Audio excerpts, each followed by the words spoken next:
रात का घना अंधेरा था। चारों ओर सन्नाटा पसरा हुआ था। एक आदमी शहर से गांव वापस लौट रहा था। उसकी माँ ने उसे बार बार मना किया था कि रात के समय गांव के रास्तों पर न चले, लेकिन उसने ध्यान नहीं दिया। पर अब बीच रास्ते में उसे कुछ अजीब महसूस हो रहा था। हे भगवान, क्या कोई मेरे पीछे चल रहा है? मुड़कर देखो या नहीं? माँ कहती है ऐसे में मुड़कर नहीं देखना चाहिए। नहीं, ये सब बकवास है, मैं देख लेता हूँ। उसने मुड़कर देखा तो वहां कोई नहीं था। कोई भी तो नहीं है। पर तभी अचानक झाड़ियों से सरसराहट की आवाज आई। आदमी के रोंगटे खड़े हो गए। उसने अपने कदम तेज कर दिए, लेकिन आवाज उसके साथ आगे बढ़ने लगी, मानो झाड़ियों में कोई उस पर घात लगाकर आगे बढ़ रहा हो। उसने भागने की कोशिश की, लेकिन जैसे ही उसने भागना चाहा, उसके पैर जकड़ गए। बचाओ, बचाओ, ये क्या हो रहा है? उसने नीचे देखा तो एक हड्डियों जैसे हाथों ने उसका पैर पकड़ रखा था। आदमी पूरी ताकत से चीखा, लेकिन अगले ही पल उन हाथों ने उसे खींचना शुरू कर दिया और वो झाड़ियों में घसीटता चला गया। उसकी चीखें धीरे धीरे सन्नाटे में बदल गईं।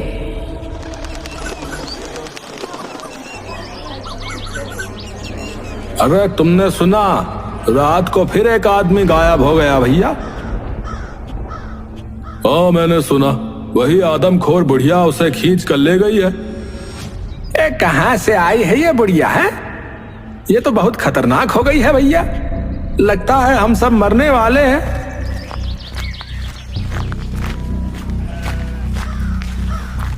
ये कैसे पता चला कि ये सब कोई आदमखोर बुढ़िया कर रही है? अरे संजय भैया, कुछ लोगों ने उसे देखा है। एक दो लोग उससे बचकर भी आए हैं। हाँ, वो बहुत ही डरावनी है। बड़े बड़े दांत, लंबे नाखून और उसके हाथ तो हड्डियों जैसे पतले हैं। और भैया उसकी हंसी, भैया वो हंसी तो रोंगटे खड़े कर देती है। तुम लोग तो ऐसे बोल रहे हो जैसे तुमने उसे खुद देखा है। अरे भैया भगवान ना दिखाए, भैया ना ही दिखाए भगवान। हाँ, सभी गांव वाले खौफ में थे और उन्हें समस्या का हल निकालना था।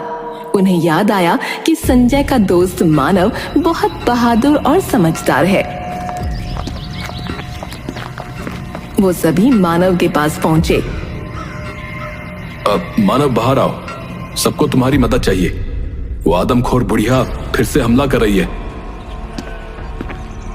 मानव बाहर आया और गांव वालों की बातें सुनकर थोड़ा चिढ़ गया।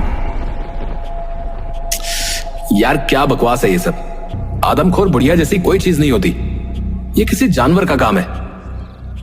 लेकिन मानव भैया, हमने खुद लोगों से सुना है, वो बुढ़िया को देख चुके हैं। मुझे इन सब कहानियों पर यकीन नहीं है, समझे? ये सब अंधविश्वास है। हमें वन विभाग को खबर करनी चाहिए ताकि वो आकर जांच कर सके। मानव भैया, एक आप ही हो जो हमारी मदद कर सकते हो। हम सब डर के साए में जी रहे हैं भैया।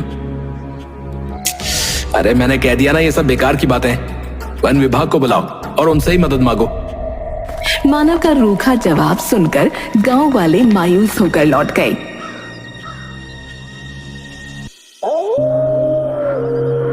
उसी रात शंकर नाम का एक आदमी जो थोड़ा मंद बुद्धि था, अपने घर से बाहर निकला और जंगल की तरफ जाने लगा। जंगल का रास्ता अंधेरे और सन्नाटे में डूबा था। अचानक उसे महसूस हुआ कि कोई उसका पीछा कर रहा है। उसने मुड़कर देखा, लेकिन वहां कोई नहीं था। कौन है वहां? कौन है? अचानक कहाँ गायब हो गए? अच्छा, छुपन छुपाई खेल रहे हो क्या? मैं भी खेलूंगा, मैं भी खेलूंगा। जवाब में सिर्फ सन्नाटा था। शंकर फिर से बोला, देखो, तुम अगर जवाब नहीं दोगे ना तो मैं नहीं खेलूंगा। शंकर वहां से चल दिया, पर तभी उसे पेड़ों के बीच से किसी की परछाई दिखाई दी। वो रुक गया और ध्यान से देखने लगा। परछाई धीरे धीरे उसकी ओर बढ़ने लगी। ये मैंने तुम्हें ढूंढ लिया, मैंने तुम्हें ढूंढ लिया, चलो बाला, चलो चलो। परछाई और करीब आई और एक भयानक हंसी गूंज उठी। शंकर ने भी हंसते हुए उस दिशा में कदम बढ़ा दिए। तभी वो बुढ़िया उसके सामने आकर खड़ी हो गई। उसके मुंह पर बाल पड़े हुए थे, लेकिन उसके बड़े बड़े दांत फिर भी दिख रहे थे। अब पहली बार शंकर को कुछ डर लगा। तुम बहुत गंदी हो, मुझे अच्छा नहीं लग रहा है, मैं जा रहा हूँ। उसकी भयानक आंखें शंकर को घूरने लगीं। शंकर की सांसें तेज हो गईं। फिर उसने अपनी हड्डियों जैसे पतले हाथ शंकर की ओर बढ़ा दिए और उसे पकड़ लिया। उसने अपने नाखून शंकर के शरीर में डाल दिए। शंकर चिल्लाता रहा और वो उसे अपने साथ घसीट कर ले गई। शंकर संजय का पिता था। अगली सुबह जब संजय को अपने पिता घर में न दिखे तो वो उन्हें ढूंढने निकला।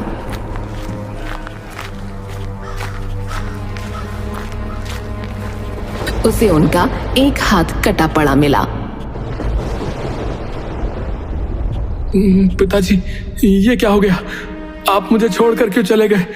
अब मेरा क्या होगा? मैं आपके बिना मर जाऊंगा। उसने फौरन जाकर इस बारे में गांव वालों को बताया।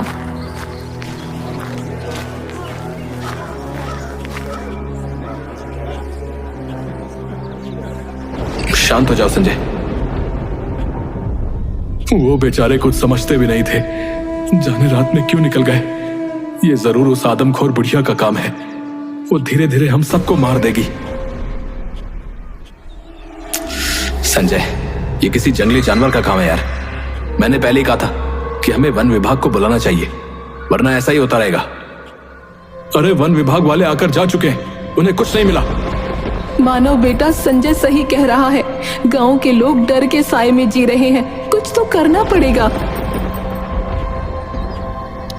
अरे माँ, आप भी शुरू हो गई।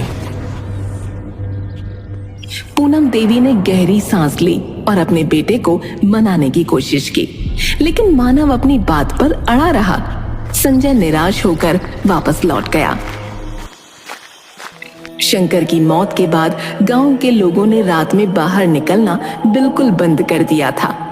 एक हफ्ते तक आदमखोर बुढ़िया को कोई शिकार नहीं मिला। फिर एक रात जब पूरा गांव गहरी नींद में सो रहा था, आदमखोर बुढ़िया गांव में आ गई। वो सीधे मानव के घर पहुंची। उसने दरवाजा धकेला और अंदर घुस गई। मुझे भूख लगी है। वो पूनम देवी को देखकर उसकी ओर बढ़ने लगी। पूनम देवी गहरी नींद में थीं। जैसे ही बुढ़िया ने पूनम देवी को पकड़ा, वो चीख उठी, बचाओ, मानव बेटा बचाओ। उनकी चीख सुनकर मानव की आंख खुल गई। उसने देखा कि एक भयानक बुढ़िया उसकी माँ को घसीट रही है। छोड़ दे मेरी माँ को, छोड़ दे, छोड़। मानव ने अपनी पूरी ताकत से बुढ़िया को रोकने की कोशिश की, लेकिन उसने उसे धक्का दे दिया। मानव का सिर दीवार से जा टकराया और वो बेहोश हो गया। उसकी आंख खुली तो उसने खुद को जमीन पर पड़ा पाया। उसके सिर में भयानक दर्द हो रहा था। उसे धीरे धीरे पिछली रात की घटनाएं याद आईं। वो तुरंत बाहर की ओर भागा और गांव वालों को इकट्ठा करके बोला, मेरी माँ को उस आदमखोर बुढ़िया ने उठा लिया है। मैंने उसे देखा है। अब मानते हो कि वो बुढ़िया सच में है? बड़े बहादुर बनते थे, कह रहे थे जानवर है। अब तो खुद ही देख लिया ना। अब हाँ, मैंने खुद उसे देखा है। वो एक बूढ़ी औरत है, और अगर वो मेरे सामने आ जाए तो मैं उसे तुरंत पहचान लूंगा। वो हमारे ही गांव की कोई बुढ़िया है। वो लाल साड़ी पहने हुए थी, जिस पर सफेद फूल बने हुए थे। ये सुनकर गांव वाले डर गए, क्योंकि ऐसी साड़ी उन्होंने अपने गांव में किसी को पहने देखा था, पर किसको ये उन्हें याद नहीं था। तो अब क्या करेंगे मानव? हमें उस बुढ़िया से बचना होगा। हम सब मिलकर उसे ढूंढेंगे और रोकेंगे। ये हमारी ही गांव की कोई बुढ़िया है, हमें पता लगाना होगा कि वो कौन है। मानव ने दिन भर उस आदमखोर बुढ़िया को ढूंढने की कोशिश की। गांव का चप्पा चप्पा छान मारा, लेकिन बुढ़िया का कोई अता पता नहीं चला। शाम हो चुकी थी और सूरज धीरे धीरे ढलने लगा था।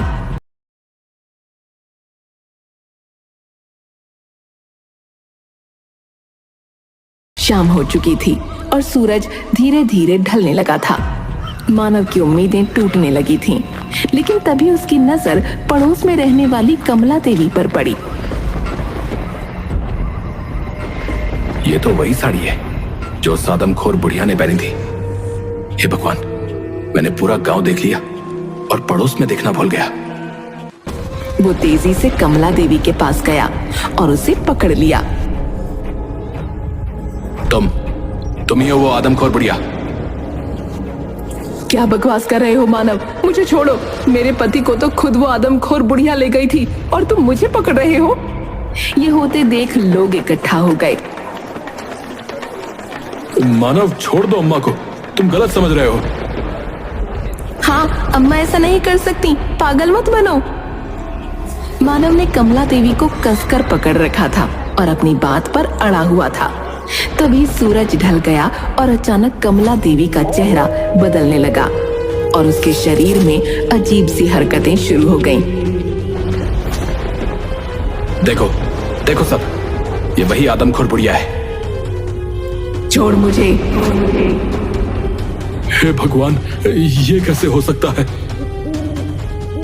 उनकी आंखें लाल हो गईं और नाखून लंबे और तेज हो गए।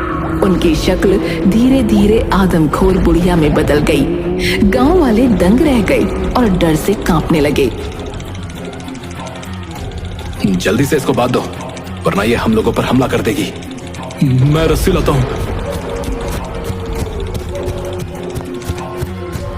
संजय रस्सी लाया और उन लोगों ने बड़ी मुश्किल से उस आदमखोर बुढ़िया को बांध दिया, लेकिन बहुत पूछने के बाद भी उन्हें कोई जवाब न मिला।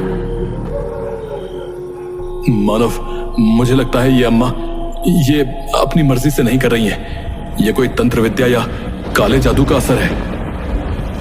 मुझे भी यही लग रहा है। मेरे पास एक आइडिया है। ये रात मेरी माँ को घसीट कर ले गई थी ना, तो हम लोग उनके निशान के रास्ते पर जाते हैं। आखिर पता तो चले कि ये लोगों को ले कहां जाती है।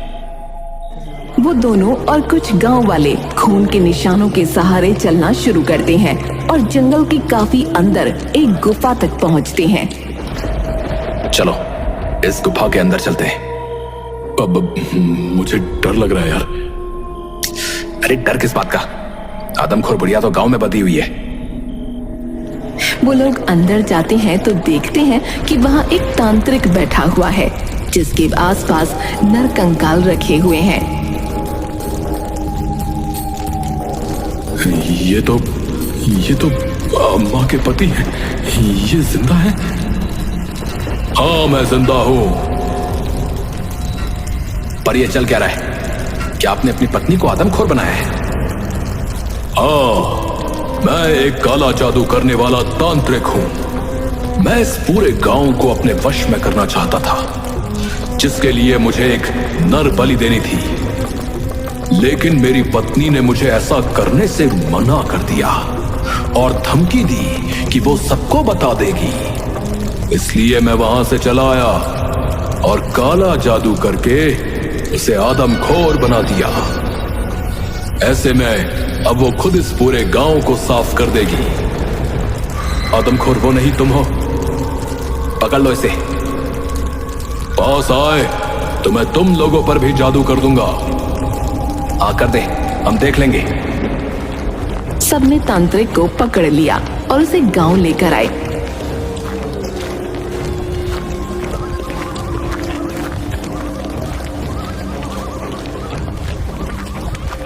और उसे कमला देवी के सामने बांधकर कमला देवी को छोड़ दिया। कमला देवी ने अपने पति के गले में इतनी जोर से काटा कि वो वहीं पर मर गया। उसके मरते ही उसका जादू टूट गया।